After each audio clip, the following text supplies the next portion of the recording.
NFL Combine training, you take a college system that for 4 years has done the same thing. We have squatted them, we've bench pressed them, and we've power cleaned them. They have maxed that out. So wouldn't it logically make sense that if your career were on the line and you had 10 weeks to prepare, that you would definitely do something that was different, that could improve your speed, that could improve your vertical, that could improve your lateral movement, and potentially improve your draft status. When you look around the whole country and how it's being done and everybody just sticking to their guns that, oh, we've got to keep squatting them. Well, what, you're going to now, after 4 years, get this extra bit of improvement in another 8 weeks of doing the same thing again? Well, that's the definition of insanity. Doing the same thing over and over again and expecting a different result. I expect different results. And to do that, you have to use different methods.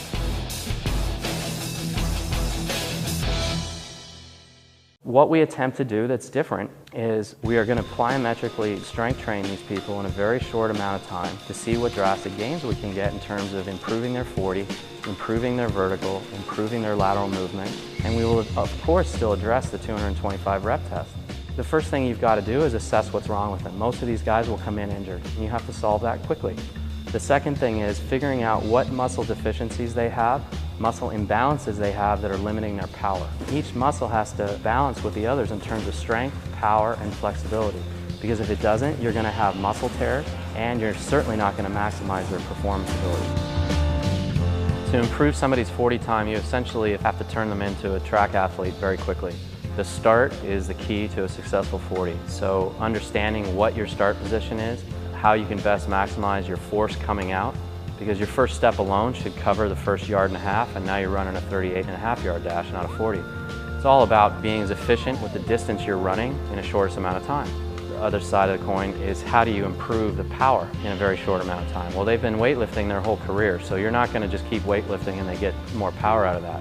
If a muscle is tightened down and shortened, then how can it possibly produce maximal force in a plyometric movement when it has to stretch out and explode very quickly? It can't.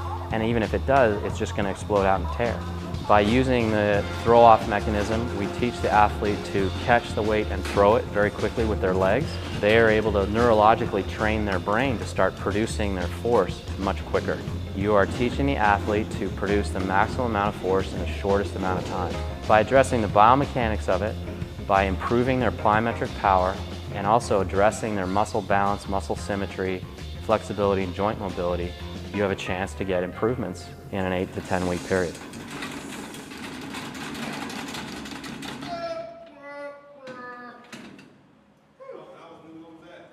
For the bench press test, the whole focus has got to be on increasing the number of repetitions. So to get anything up over 20, you really have to actually focus on the strength improvements in the eccentric loading. We will add pressure by pushing down on the weight mechanism on the SuperCap machine to force your eccentric strength to come up. I can add more pressure to that than you could ever possibly lift. There's a big difference between weight pressure and weight load. So if you are under 600 pounds of actual weight, your arms would just collapse. The minute you can feel the athlete not being able to sustain the pressure, you just release it, and there's no further risk of any type of injury.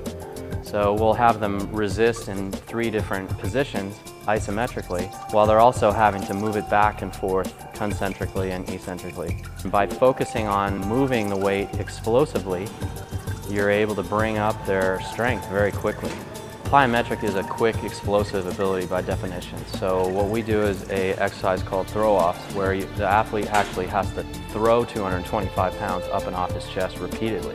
That is much harder than just moving a bench back and forth at this rate of speed. By plyometrically strength training it, by training the eccentric abilities and its holding abilities, you can increase the endurance of the muscular apparatus in the chest pretty quickly. And you can expect to get about a 20% increase.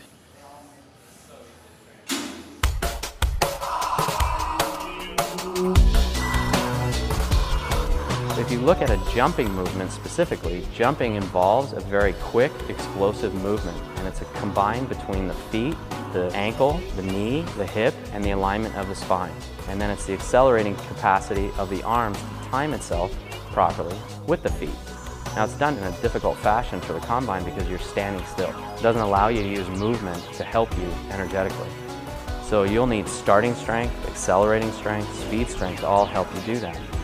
But the most significant thing that's missed in trying to get a vertical jump higher is the fact that in a plyometric movement, the muscle has to stretch out very quickly.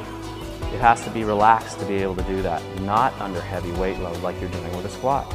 The force changeover comes from the movement down and then back up. That's called an eccentric to concentric changeover. The person that can change it over the fastest is going to be your best athlete every time. And it applies to running, jumping, it won't matter. That's it. I felt it.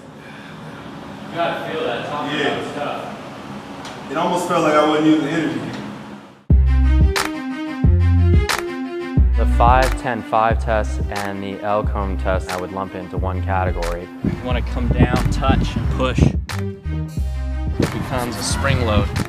Improving somebody's change of direction means that you're going to have to improve their awareness in space on how they're moving their body. So if you combine the efficiency in terms of the number of steps they're allowed to do and you maximize that, you improve the balance capabilities, the strength capabilities of their feet, make sure that they're understanding the proper postural alignment they're going to need to be able to move quickly in a very short space, then you have a very realistic chance of dropping their time. By using the isokinetic machine that we have here, you're able to highly stimulate the central nervous system in a functional movement pattern. That's important because the movement pattern has to be exact in terms of how they're using it in their sport, running, jumping specifically. When I can put somebody on there without fear of injury, I have no worry about the amount of time I have, which is only about 8 weeks, to get this job done. We can get high reps done. We have no delayed onset muscle syndrome, so we don't lose training days like a conventional weight system does. We're able to get more work done in a shorter amount of time in a functional movement pattern that will directly affect their speed and their movement. The lateral movement abilities are what separate any NFL player. Everybody's pretty fast. The ability to change direction comes from the awareness and strength in your feet and in your hips and in your core stabilization ability. And if you can change those things, you can get improvement quickly in all of these tests. Most of the combine around the country, it becomes almost a factory. They just come in here and then do a few more lifts, we'll do some sprints and do this, and then just show up in your pro day and hope it all works out. There's got to be a more professional attitude to it than that. And it certainly has to have a more scientific basis to the human body and how it works in sports, because it is not a squat. And a power clean is not going to solve your problems in terms of your vertical, your lateral movement, your movement abilities, or anything else in an 8-week period when you've already been doing it for 4 years.